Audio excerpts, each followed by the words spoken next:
It started with fireworks, not warheads. When the Galactic Union arrived, the sky above Earth turned into a show of light, sound, and wonder. Massive ships, shaped like glowing rings, hovered over every major capital, pouring down gifts of technology and medicine. No one fired a single shot. Instead, Earth's leaders bowed. Peace, they said, had come at last. No more wars, no more hunger, no more pollution. Poverty vanished in months. Diseases disappeared with a single pill. Clean energy flowed through. The world like magic. But to Rainer Creed, a retired soldier who had seen too many battles, it all felt too smooth, too perfect, like a song played on repeat by a machine that never sleeps. He stood on the roof of his apartment building in what used to be Denver and watched as the alien emissaries floated through the streets. Dressed in glowing white armor, smiling without mouths, always watching but never blinking. Themselves, the harmonizers, and they promised order, peace, and unity. But Rainer saw something else: the silence. No one questioned them. No one resisted. The politicians obeyed. Corporations merged into a single planetary network called Core Earth, run by a council of mixed alien-human officials. But the people didn't vote for this council. Didn't even get to ask what it was. It just appeared, proved, activated, and broadcasted. And slowly, humans stopped talking about rebellion. Schools began teaching galactic truths, lessons about how human aggression was a sickness, how independence was chaos, and how the Union had saved Earth from itself. Rainer's own niece, only 12, told him she wanted to become a compliance agent so she could help silence dangerous thinkers. The world had changed. No one even noticed. Or worse, they noticed and accepted it. Rainer didn't either. He remembered a time when humans were messy, wild, unpredictable, but free. Now everything was smooth and synchronized. Even the seasons came on schedule, controlled by weather grids in orbit. But something darker was hiding beneath that smooth surface. People started disappearing: activists, hackers, old war veterans who questioned too loudly. News called them voluntary relocations. Core claimed they were being moved to peaceful zones for rebalancing, but no one ever came back. Rainer tried to find his friend Marcus, an ex-pilot who ran a small resistance podcast. One day his feed cut off mid-sentence. The next day his apartment was empty. No signs of struggle. It's just a white card on the door. Transfer complete. Rainer knew what that meant. The aliens weren't here for partnership. They were here for Contraland. They had done it without a single bullet. The chains had come from the sky, wrapped in light and music, and now Earth was in a cage so well designed that most of its prisoners smiled inside it.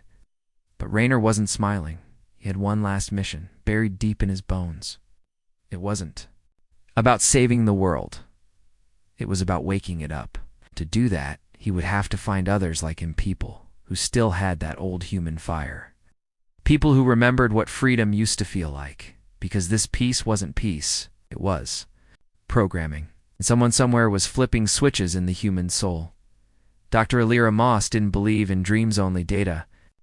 She was a neurolinguist at the Core Medical Research Wing in what used to be Chicago, now called Zone 3, and she spent her life studying the effects of memory implants used by the Galactic Union to optimize human thinking.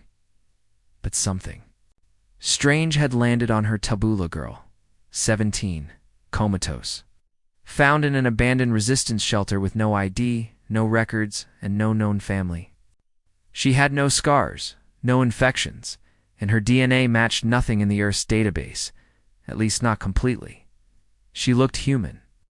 But buried deep in her cortex was a pattern Alira had never seen before.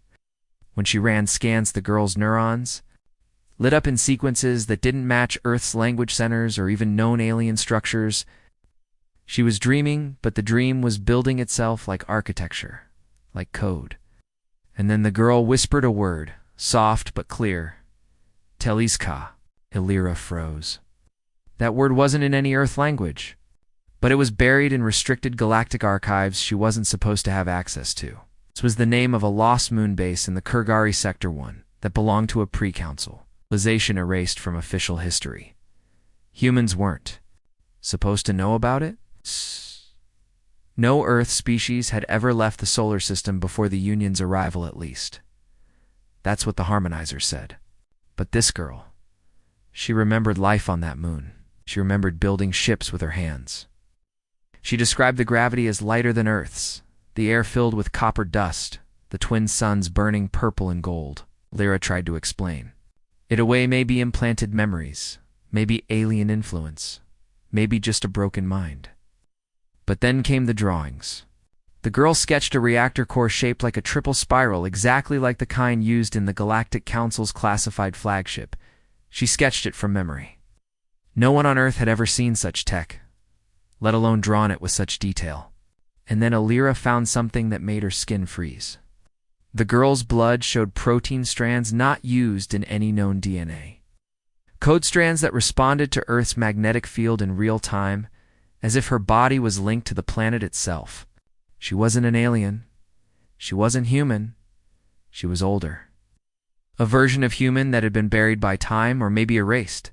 Lyra kept digging, breaking protocol, and found restricted logs from the harmonizers' early arrival.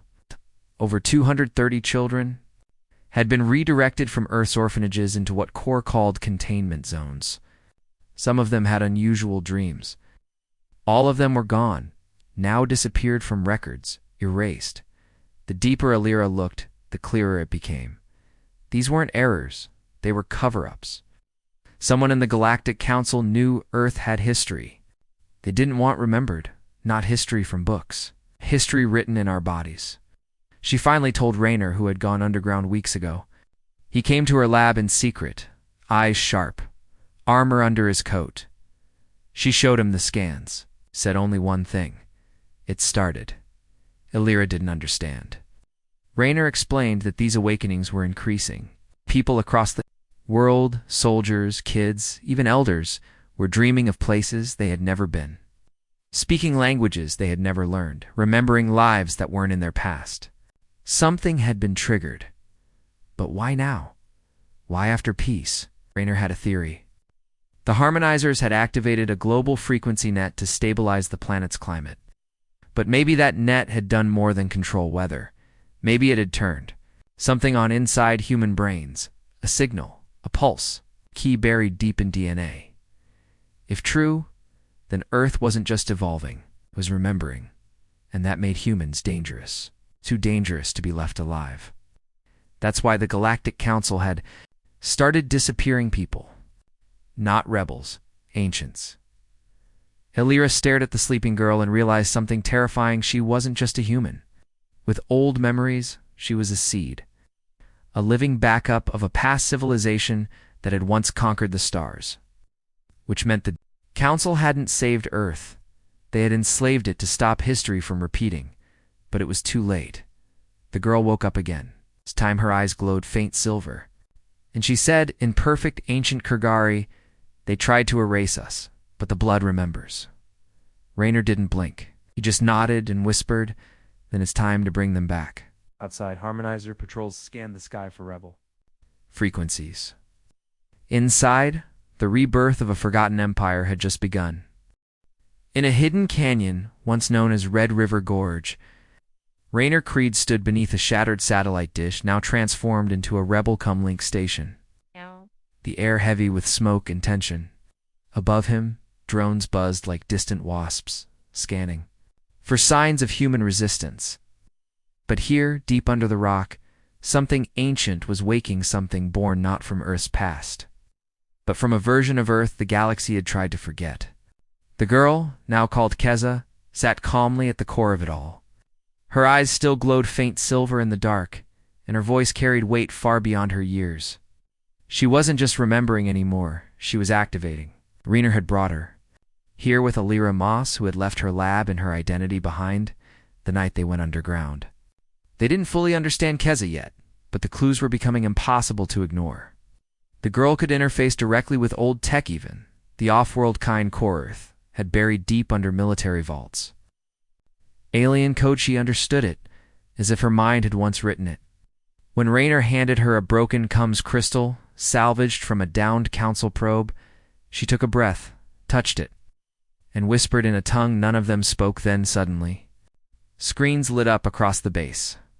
Blueprints appeared, energy patterns unfolded, and messages written in symbols not seen in 10,000 years began playing like a ghost language from Earth's bones. Alira called it techno-memory, a kind of biological archive passed through. Bloodlines. But Raynor had a simpler word for it: fire. Keza was the matchstick, and she wasn't the only one. Across Earth, reports were spreading in whispers: miners in Greenland who suddenly knew how to operate forbidden excavation bots without training. Children in Kenya sketching stellar maps with impossible accuracy. Veterans in Brazil waking up. From dreams with schematics in their heads, it was spreading like instinct not taught, not downloaded, awakened. Raynor believed this spark had always been there, buried inside the human genome, locked away by design. The harmonizers had promised unity, but what they truly feared was humanity becoming what it had once been, a force so old and wild the galaxy had to cage it. And now the cage was cracking. The spark had hit the dry kindling of Earth's soul, and fire was coming. But so were the Reapers, elite alien enforcers sent by the Council to destroy any sign of genetic awakening. When they landed in London and vaporized 3 neighborhoods without warning, the media said it was a plasma leak. But Raynor knew better. He'd seen the black ships descend. He'd heard the girl scream in her sleep right before the bombs fell. "They are hunting the fire," she said. "They fear what we are becoming." The rebels had no choice now. They had to fight back before Earth's awakening was smothered in blood. Raynor activated the old launch codes buried in Earth's pre-Union military grid codes, thought to be disabled by the harmonizers. But Keza unlocked them like breathing. And then something unexpected happened. The orbiting moon station Europa Relay 1, long believed to be under Council control, powered a pan to send Earth a message. In human English, from a commander named Vale, a name no Earth record contained. "We have been watching. The spark has returned. The time has come to reclaim what was lost." How? Raynor stared at the message. So did Alira. Even Keza froze for a second, blinking as if trying to remember a name from a past life. Vale, not human, not alien. Something in between. If that message was real, then Earth wasn't alone. Or someone out there remembered humanity's first empire. Someone had survived the purge. And now they were calling the fire home. Raynor Creed stood inside the old control tower of a forgotten Arctic military base. Wind howling through broken panels, frost creeping across rusted walls, but none of that mattered now, because above them, in orbit, something was moving. The stars were wrong. Europa Relay 1 had not just sent a message, it had come alive. The station, thought dead for centuries, had shifted out of alignment, broadcasting high-frequency pulses into Earth's upper atmosphere. To most sensors, it was noise. But to Keza, the girl who remembered the stars, it was language. She translated it with her eyes closed, standing barefoot on the steel floor, as if her blood vibrated with each pulse. "It's a key," she whispered, "a trigger code. Something ancient inside us is listening." Alira Moss, monitoring her vitals, saw something terrifying. Keza's DNA was changing. Not mutating, activating, long dormant sequences in her cells, never before documented in human biology, were lighting up in waves as if the message from Europa wasn't just words, but software designed for organic systems. Living code. Keza wasn't the only one affected. Ports started flooding. In-pilots grounded due to hallucinations of space battles they swore they'd never fought. Engineers sketching anti-gravity designs while asleep. Teenagers experiencing full-blown memory episodes of alien languages and machines. These weren't dreams. They were flashbacks. Raynor called them echoes. Echoes of something Earth was before the Council came. Echoes of war, of ships, of conquest, of a species that had once ruled entire sectors before being wiped clean and sealed in peace. And now, with the signal active, those memories were pouring back. Across the globe, millions were changing without knowing why. But the Council noticed, and they were angry. In orbit, Council warships began descending not patrols, but executioners. Cities like Lagos, Jakarta, and Toronto were placed under silent lockdowns. No news coverage, no civilian alerts. Just one by one, zones were blacked out. Rayner intercepted one transmission. Operation Silence. Eradicate all anomalies. Purge rogue genetic profiles. The Council wasn't fighting a rebellion. It was trying to stop an awakening. That's when Alira found the second signal. Hidden beneath the first broadcast from Europa was a deeper layer, coded, shielded, ancient. It wasn't meant for machines. It was meant for something older, something inside the planet. The signal wasn't just waking up people. It was waking up Earth itself, beneath Yellowstone, under oceans. In the crust of the Himalayas places, humans once believed sacred ancient machines began to stir, not metallic machines. Bioconstructs, vast planetary-scale systems built in the deep past, designed not to rule the world but to protect it. Guardians that had gone dormant when Earth was enslaved. Now, they were responding to the call. Earth wasn't just a planet. It was a vault, a living archive. The final piece of an empire, lost to time, and we were the key. Rayner stood silent. As tremors shook the base, on screen, a satellite view of the Pacific showed a spiral opening in the ocean miles, wide swallowing a Council cruiser in seconds. No explosion, just silence. As if Earth had decided that Predator was no longer welcome, Kez's eyes glowed brighter now. She was no longer afraid. The signal is rewriting the lie, she said. The story they gave us is breaking apart. We're remembering who we were, but time was running out. The Council was preparing an extinction event, a planet-scale EMP pulse, to fry Earth's awakening before it spread beyond recovery. They had done it before. 2 other worlds. 2 other species who began to remember. This was standard protocol for containing ancient blood races. Rayner had one choice left. He ordered Keza and Alira onto a stolen stealth ship. Their destination, the moon, not to escape but to reach the second relay, a hidden one, buried. Under the Sea of Tranquility, built before the Union, before the fall. If activated, it would amplify the signal across the galaxy. Not just to Earth's people, but to any lost allies who once fought beside them. If Earth fell again, it would not fall alone. But before they launched, Rayner looked at the sky dark. Clouds gathering, lights from space reflecting like eyes. He knew he'd have to stay behind to distract the Reapers. It was a suicide mission, but he smiled anyway. Let them come, he whispered. The blood remembers. And now the planet does too. The stealth ship broke the atmosphere without a sound, its black hull bending radar, masking heat and whispering through the upper stratosphere like a ghost on fire. Yes. Inside, Keza sat between Alira and Commander Valina, former orbital pilot, who had defected from the Council the night her own daughter started dreaming in alien math. They had less than 23 minutes before the moon's shadow exposed them to Reaper satellites orbiting Mars. But none of that mattered to Keza. Now, her eyes were fixed on the gray circle ahead, the moon, dull and dead to most, but not to her. Not anymore.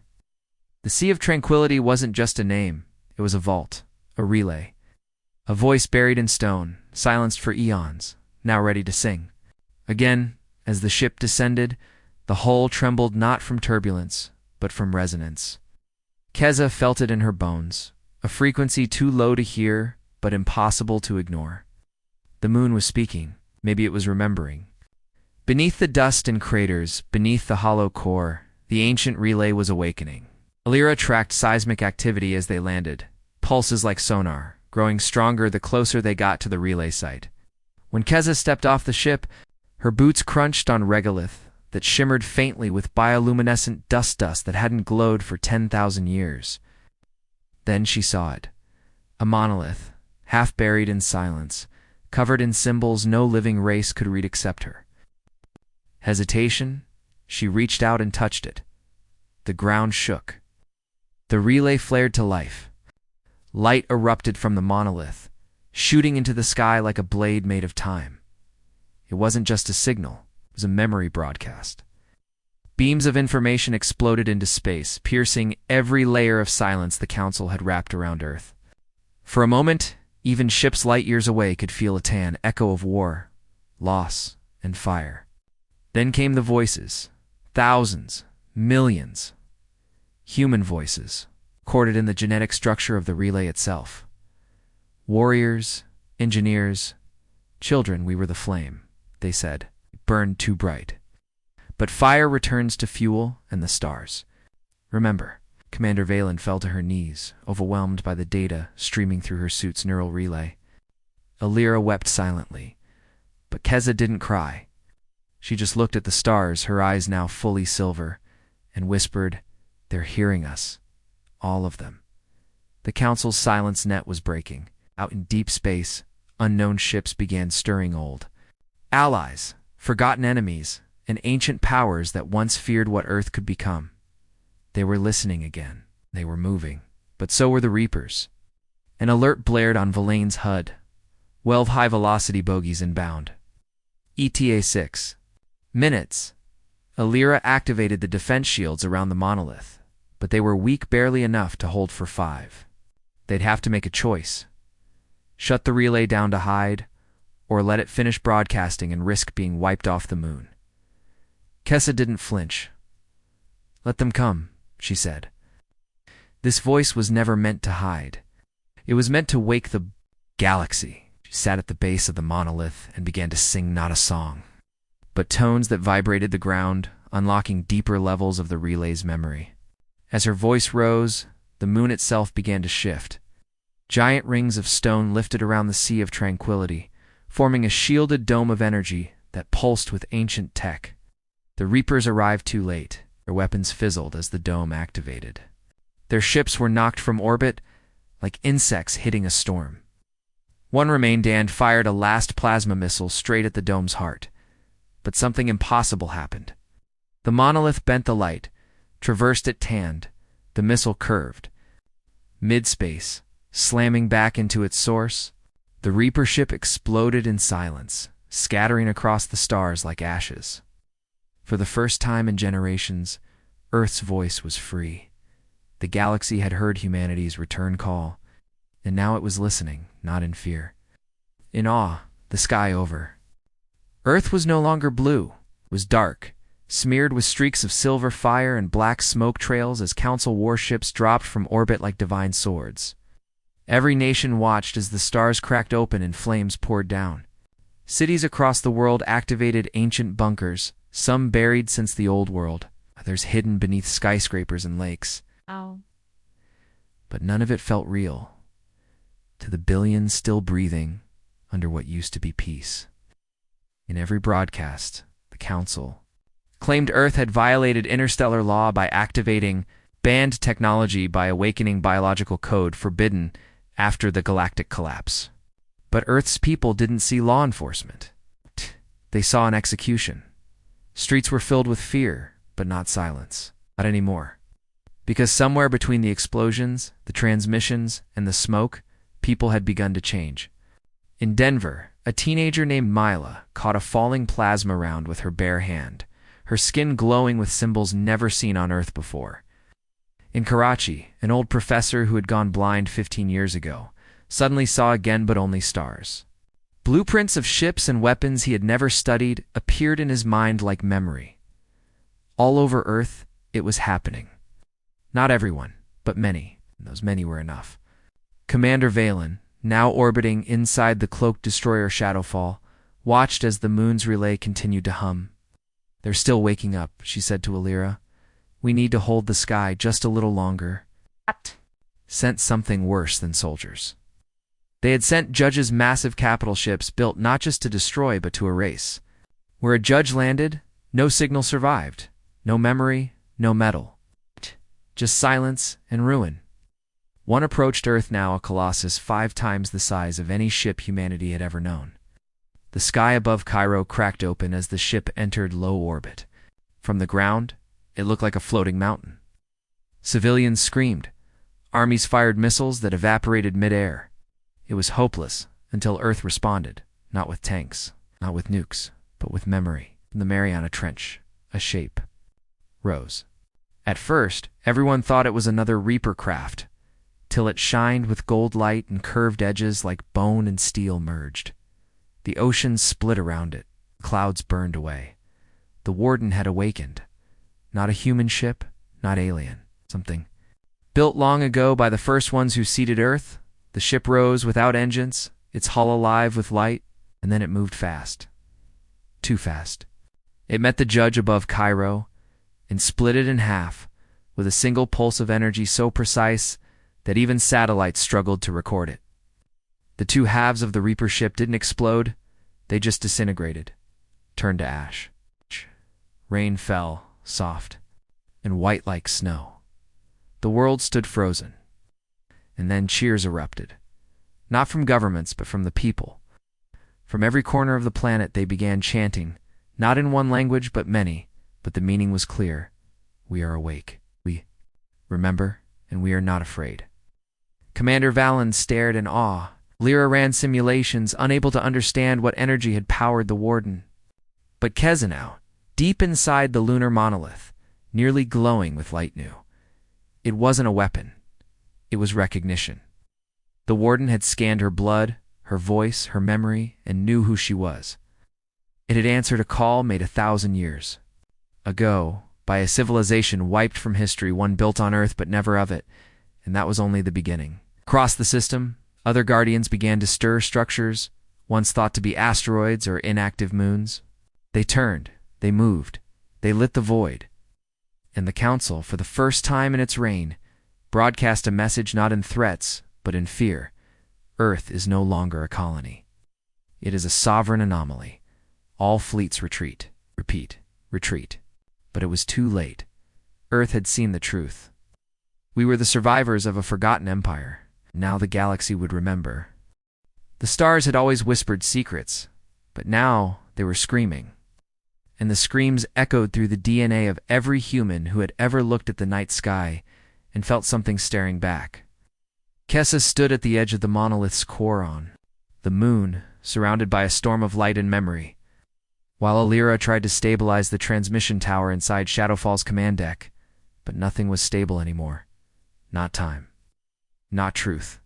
The moment Earth's hidden guardian destroyed, the Judge-class Reaper, the laws of silence that ruled the galaxy, began to fracture.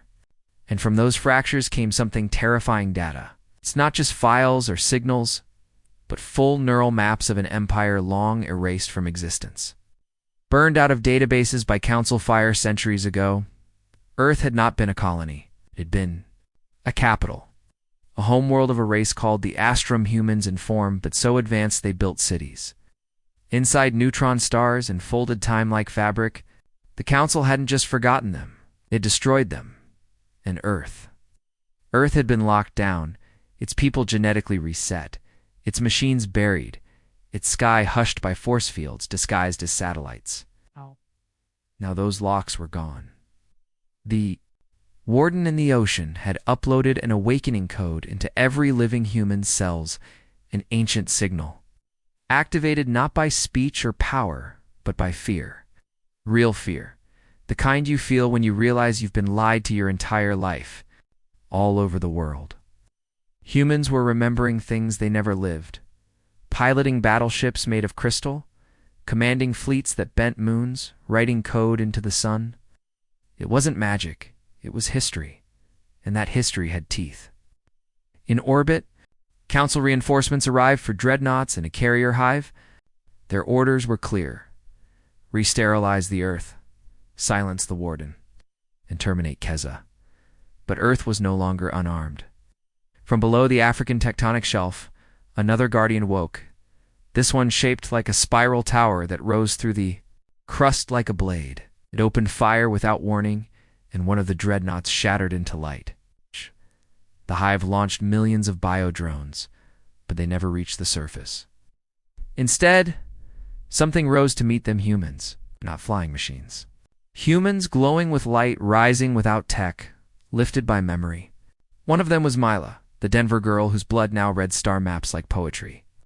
She led hundreds like her into the sky, their bodies surrounded by gravitational fields shaped by thought alone. They didn't just defend Earth, they hunted. struck the hive from all sides, shattering its shell and disabling its command AI in under 5 minutes. The Council's fleet commander, Admiral Sethi, watched the battle unfold from her command chair in disbelief. "This isn't evolution," she whispered. "This is return." And she was right. Earth wasn't changing. Earth was restoring. Deep in the moon's core, Keza opened the final relay gate. A star chart unfolded in the era map of hundreds of lost colonies once ruled by the Astrum, all marked, redacted by the Council, all connected by hidden quantum lines. The map pulsed once, then again. Then the planets began to respond. Light years away, in the forgotten voids of space, other worlds started activating their own ancient machines, worlds that still carried the blood of Earth. Now stirred by Keza's voice, Earth had lit the first signal fire. And the empire that once ruled galaxies with justice, strength, and terrible beauty was no longer gone. It was in their bones. It had just remembered how to fight. The stars had never been silent. They had only been waiting. And now, with Earth awakened, with the old codes running in the blood of 1 billion humans, with the guardians burning across the sky like gods risen from sleep, the galaxy had finally remembered who ruled it once. Not tyrants, not machines, but people who looked like Earth's children. The Astrum were never truly gone. They had simply planted themselves deep into the genes, the bones and the dreams of humanity. And now they had bloomed again. From the ruins of broken Reaper fleets and silenced Council dreadnoughts, Earth stood not in fear, but in control. The moon lit up with command signals that hadn't been used in 10,000 years. Keza, her eyes now glowing like twin stars, walked across a bridge made of light inside the lunar monolith, issuing coordinates to long-lost colonies, and they responded. One by one, voices from across the galaxy answered. Worlds covered in ice, forests that stretched into space, planets ruled by storms, all sending the same message.